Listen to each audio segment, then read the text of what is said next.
कल्पना कीजिए, एक माँ अपने छोटे से बच्चे को डांटने के लिए उसका मुंह खुलवाती है। उसे उम्मीद होती है कि अंदर मिट्टी दिखाई देगी, लेकिन अगले ही पल जो दृश्य उसकी आंखों के सामने आता है, उसे देखकर उसकी सांसें रुक जाती हैं। वह देखती है सूर्य, चंद्रमा, तारे, पर्वत, नदियाँ, समुद्र, दिशाएं, देवता, पूरा ब्रह्मांड। और सबसे आश्चर्य की बात, वह स्वयं को भी उसी ब्रह्मांड के अंदर खड़ा देखती है। क्या सचमुच भगवान श्री कृष्ण ने अपने छोटे से मुख में संपूर्ण सृष्टि का दर्शन कराया था? श्रीमद् भागवत महापुराण में वर्णित यह लीला केवल एक चमत्कार नहीं, बल्कि भगवान की दिव्यता और भक्त प्रेम का अद्भुत रहस्य है। आइए जानते हैं ये संपूर्ण कथा विस्तार से। नमस्कार, मेरा नाम है अमित और आप देख रहे हैं वेद और पुराण वाणी। तो चलिए शुरू करते हैं आज की यह अद्भुत कहानी। गोकुल में नंद बाबा के घर आनंद का वातावरण था। नन्हे कृष्ण धीरे धीरे बड़े हो रहे थे। उनकी शरारतों की चर्चा पूरे ब्रज में होने लगी थी। कभी वे माखन चुरा लेते, कभी गोपियों के घर में घुसकर दही खा लेते, कभी बछड़ों को खोल देते, तो कभी अपने मित्रों के साथ नई नई शरारतें करते। लेकिन उनकी हर शरारत में ऐसा आकर्षण था कि कोई उनसे नाराज नहीं रह पाता था। मैया यशोदा भी उन्हें डांटती थी, लेकिन अगले ही पल उनका वात्सल्य उमड़ पड़ता था। एक दिन भी कुछ ऐसा ही हुआ जिसने पूरी सृष्टि के सबसे बड़े रहस्य को उजागर कर दिया। एक दिन कृष्ण अपने मित्रों के साथ खेल रहे थे। खेलते खेलते उन्होंने मिट्टी खा ली। कम से कम उनके मित्र को ऐसा लगा। तब बलराम जी और अन्य ग्वाल बाल दौड़ते हुए यशोदा मैया के पास पहुंचे। उन्होंने कहा, मैया, कान्हा ने मिट्टी खा ली है। यशोदा जी चिंतित हो गई। उन्होंने तुरंत कृष्ण को बुलाया। कृष्ण मासूम बनकर उनके सामने आ गए। यशोदा जी ने गंभीर स्वर में पूछा, लल्ला, क्या तुमने मिट्टी खाई है? कृष्ण ने उत्तर दिया, नहीं मैया, मैंने मिट्टी नहीं खाई।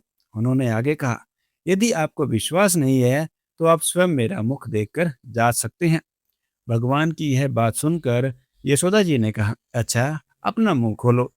कृष्ण ने आज्ञाकारी बालक की तरह अपना छोटा सा मुख खोल दिया। लेकिन इसके बाद जो हुआ वह साधारण नहीं था। श्रीमद् भागवत के अनुसार जब यशोदा जी ने कृष्ण के मुख के भीतर देखा तो वहां मिट्टी नहीं थी। उन्होंने संपूर्ण चराचर जगत का दर्शन किया।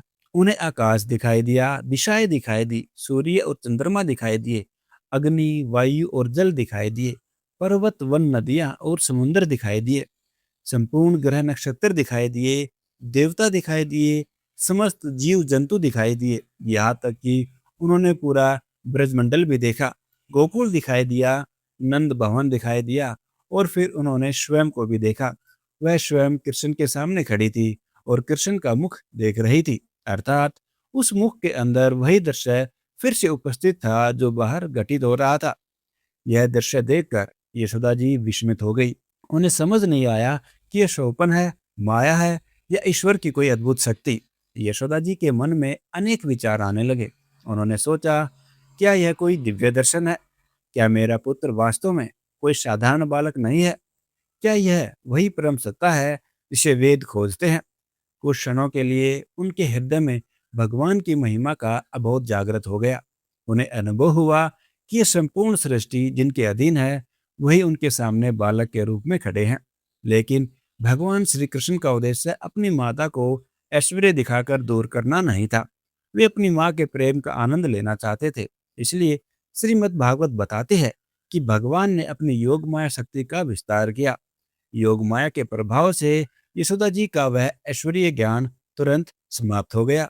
वे फिर भूल गई कि उन्होंने क्या देखा था। उनके मन में केवल यही भाव रह गया, यह मेरा प्यारा पुत्र है।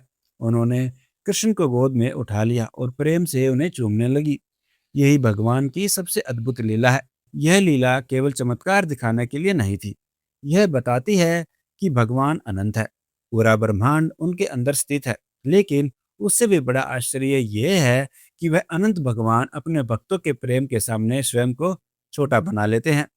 जिस परमेश्वर को योगी हजारों वर्षों की तपस्या से पाने का प्रयास करते हैं, उसी परमेश्वर को यशोदा मैया डांटती है, उन्हें खिलाती है और अपनी गोद में सुलाती है। यही भक्ति का सर्वोच्च रहस्य है। भगवान शक्ति से नहीं, प्रेम से बनते हैं। श्रीमद् भागवत की यह लीला हमें सिखाती है कि भगवान की महिमा अनंत है। वे संपूर्ण ब्रह्मांड के स्वामी है, फिर भी अपने भक्तों के प्रेम के कारण वे साधारण बालक बन जाते हैं। यशोदा मैया ने जिस ब्रह्मांड को कृष्ण के मुख में देखा, वह केवल सृष्टि का दर्शन नहीं था, वह इस सत्य का दर्शन था। परमात्मा और प्रेम का संबंध सभी तर्कों और सीमाओं से परे है।